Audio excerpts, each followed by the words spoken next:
Dans cette vidéo, je te propose de passer en revue les comptes de SpaceX qui a prévu son entrée en bourse le 12 juin prochain. Ensemble, on va descendre la situation financière de l'entreprise ainsi que, on va dire, les promesses qui sont faites aux investisseurs qui souhaitent rentrer sur le dossier.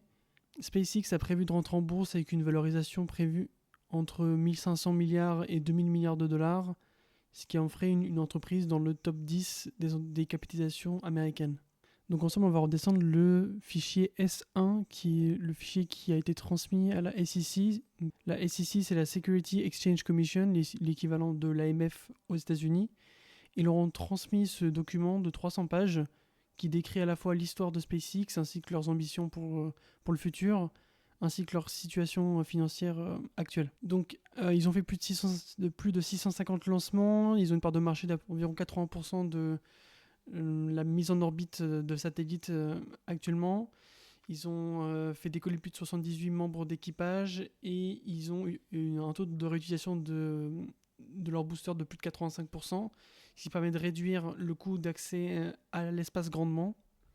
Là, on peut voir les différentes dates, on va dire, de déploiement de leur technologie, notamment la technologie Starlink, donc leur réseau de faible latence entre nous sur Terre et des satellites qui sont assez proches, donc depuis 2022. Donc il y a à peu près 9600 satellites, ils sont dans 164 pays qui sont couverts et il y a 10,3 millions d'abonnés qui sont en croissance, ils se tapent un peu plus de 8 millions à la fin de l'année 2025, ce qui fait une croissance de plus de 20% au Q1 par rapport au Q4 2025.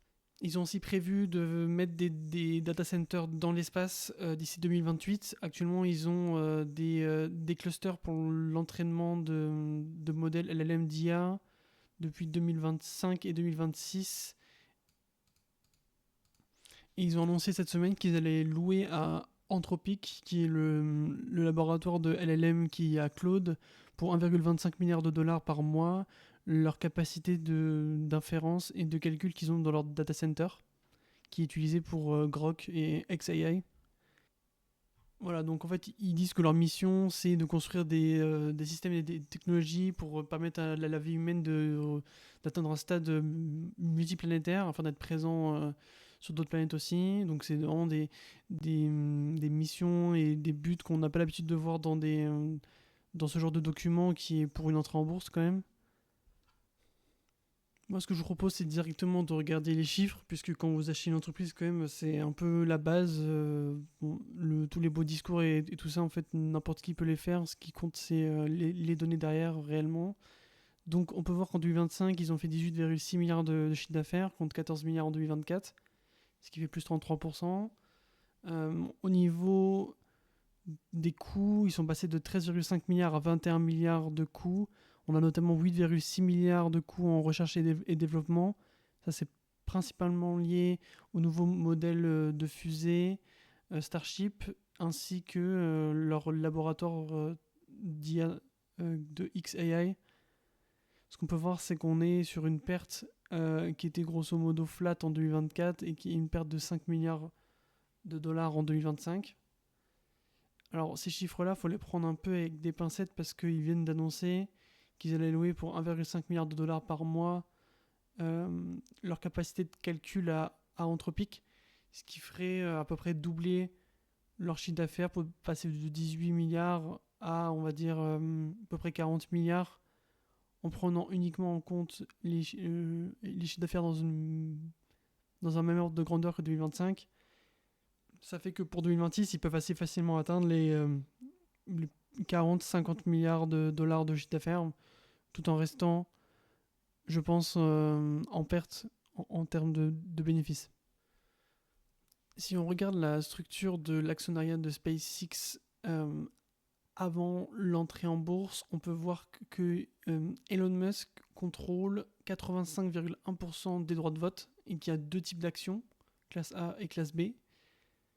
Alors, donc en fait, ça veut dire que pour les investisseurs qui rentrent sur ce dossier, ils n'auront aucun pouvoir sur la direction de SpaceX et qu'en fait, c'est un chèque en blanc à Elon Musk qui compte lever entre 40 et 80 milliards de dollars grâce à cette IPO pour ses projets pour SpaceX, notamment d'ici 2028, la création et l'implémentation en masse de data center dans l'espace qui permettrait d'avoir une énergie illimitée, hein, avec l'énergie solaire 24 sur 24, il n'y a pas de nuages, il fait pas nuit, voilà, donc ça rend vraiment l'économie pas chère.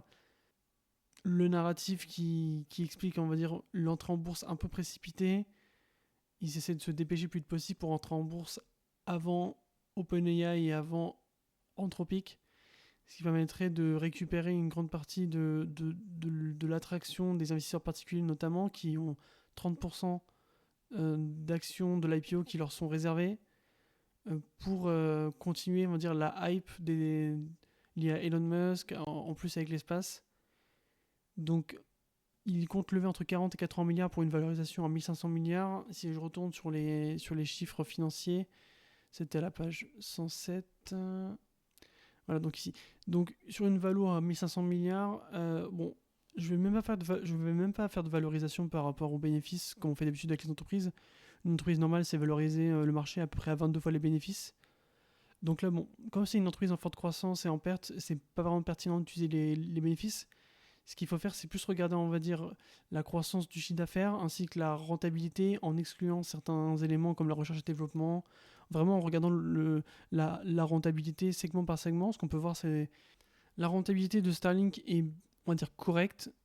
Par contre, ce qui plombe la capacité de SpaceX à avoir des bénéfices, c'est ces investissements massifs dans la R&D et aussi tout ce qui va être coût lié à Twitter, qui s'appelle maintenant X, qui n'est pas rentable et qui a son chiffre d'affaires qui a baissé depuis le rachat. Ce qu'on peut voir ici, c'est le chiffre d'affaires pour 2026, pour le Q1, on est à 4,6 milliards contre seulement 4 milliards en 2025. C'est pas non plus une augmentation exceptionnelle, c'est un peu plus de 10%. Pour une entreprise qui va être valorisée à 1500 milliards, je pense que je me serais attendu à une croissance vraiment beaucoup plus importante. Ce qu'on peut voir aussi, c'est que les coûts sont en forte augmentation. Donc en fait, Elon Musk a vraiment besoin, s'il veut accélérer son rythme d'investissement, de cette IPO pour lever, s'il espère, le plus possible. Il compte lever au maximum environ, c'est estimé à 80 milliards de dollars. Ici, ce qu'ils décrivent, c'est le TAM, donc Total Addressable Market. On va dire c'est le marché que SpaceX estime pouvoir adresser à terme. Alors, ils estiment que le marché à terme, c'est 28 500 milliards, donc c'est totalement énorme. Pour information, le PIB américain, c'est un peu plus de 30 000 milliards. Donc, en fait, ils donnent des chiffres qui sont totalement délirants. On peut regarder par exemple le digital advertising qui correspond à ce qu'ils ont sur Twitter, qui fait à peine, il me semble, 3 milliards de chiffre d'affaires par an. Ils estiment que le total addressable market, c'est 600 milliards de dollars, ce qui est beaucoup plus, qui est 3 fois le chiffre d'affaires de Meta. Et ça, ils estiment que c'est pas encore atteint. Déjà, ils lient ça à l'intelligence artificielle. Donc la publicité avec l'intelligence artificielle, c'est 600 milliards. Et les applications dans les entreprises avec l'intelligence artificielle, c'est 22,7 milliards. Ce qui fait qu'en fait, on arrive à un chiffre totalement délirant de 28,5 milliards. 28,5 milliers de milliards, donc trillions. Et donc, leur capitalisation boursière à laquelle ils veulent rentrer, on se dit, bon, une capi de 1500 ou 2000 milliards, s'il y a un marché adressable à 28,5 milliards, ça ne semble pas si énorme que ça. Donc ça, c'est une des stratégies de Elon Musk pour lever de l'argent. Donc moi, je vais vous dire ce que j'en pense. Ce qui va se passer, c'est qu'ils vont faire leur IPO. C'est possible que le cours augmente fortement, parce qu'il y aura pas mal de hype des investisseurs particuliers et des investisseurs professionnels. Mais à terme, en fait, le nombre d'actions en circulation va continuer d'augmenter, comme c'est le cas pour Tesla. Si je vais voir sur Tesla, bon, c'est un peu le même type. Tesla, c'est à 350 de price to earnings, donc c'est pas une entreprise qui est valorisée avec les chiffres en fait. C'est ce qui compte, c'est le narratif. Le narratif pour Tesla, c'est les voitures autonomes et les robots. Ce que Elon Musk est très fort pour faire, c'est créer des narratifs sur ces entreprises. Le narratif pour SpaceX, c'est l'exploration spatiale. Le monopole, on va dire qu'ils ont quasi monopole dans le lancement de satellites. Starlink pour disrupter tous les opérateurs téléphoniques et les data centers dans l'espace. Alors, les data centers dans l'espace, il y a eu une interview récente de Jeff Bezos qui disait que bon, les objectifs pour 2028 c'est totalement délirant. Pourquoi pas à partir de 2030 et après encore. Mais pour être totalement honnête avec vous, quand j'entends parler de data center dans l'espace, J'ai l'impression d'être en 2021 avec les fameux NFT qui valent 10 millions ou ce genre de choses. En fait, on est totalement en phase haute de cycle. Et en fait, dans une phase normale de cycle, les personnes qui ont des idées, on va dire, très farfelues, ils doivent faire beaucoup d'efforts pour convaincre des investisseurs. Mais là, actuellement, il y a tellement une quantité de capital à disposition qui est énorme, puisque tout le monde va investir dans l'IA, que même ce genre d'idée, en fait, trouve du financement et paraît crédible. Mais dans n'importe quelle autre phase de cycle, ce genre d'idée, en fait, ne serait pas financé. Ce qu'on peut voir, par exemple, pour Tesla, sur le point que je voulais faire sur le nombre d'actions en circulation, depuis l'IPO de Tesla, en moyenne, sur les 10 dernières années, par exemple, ils augmentent leur nombre d'actions de 6% par an. Ça veut dire qu'en fait, ils continuent de diluer leurs actionnaires. Ce qui fait qu'en fait, si vous êtes actionnaire de Tesla, ou je pense SpaceX, ce sera pareil, tous les ans, l'entreprise émet plus d'actions et vous perdez donc en part de l'entreprise. Sachant que, bon, comme je vous l'ai montré, c'est Elon Musk qui détient 85% de SpaceX. Donc pour moi, il y a un grand danger à investir dans SpaceX. Et le risque, c'est qu'en fait, vous vous retrouviez avec des très très grosses moins-values parce que sur une entrée en bourse à 1500, 2000 milliards, le premier jour, c'est possible que l'action pump beaucoup. Donc on se retrouve à une valo de 2 à 2,5 trillions. Mais sur le long terme, en fait, à chaque lancement de roquette, de fusée, pardon, chaque déploiement de data center, vous pouvez vous retrouver avec des très très grosses moins-values. Donc moi personnellement, je passe mon chemin sur l'IPO de SpaceX.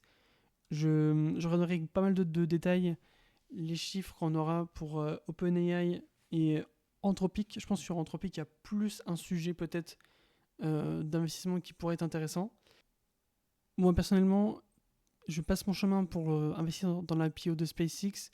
C'est une entreprise qui est quand même disponible depuis plus de 10 ans pour les investisseurs fortunés dans lesquels ils peuvent investir, hein. Il y a déjà eu plein de rounds d'investissement pour les boîtes de private equity et de venture capital.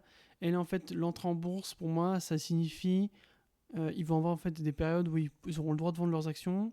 Et ça va être une grande dilution des investisseurs individuels qui sont vus un peu comme des vaches à lait pour Elon Musk qui a depuis des années continue de diluer ses actionnaires et là a une valorisation à 2000 milliards pour une boîte qui est en perte et qui je pense en 2026 ferait maximum 40 milliards de chiffre d'affaires. Ça me semble totalement délirant et j'ai l'impression quand même qu'on est en phase haute du cycle d'investissement dans l'IA et les entrées en bourse qu'on va avoir sur les prochains mois.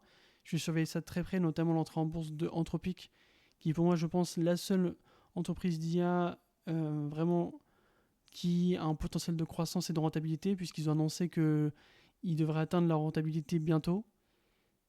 Pour moi, SpaceX, il faut vraiment faire attention. Je vais surveiller l'entrée en bourse qui a lieu dans un peu plus de 3 semaines. Ça va être intéressant de voir. C'est la plus grosse entrée en bourse de tous les temps.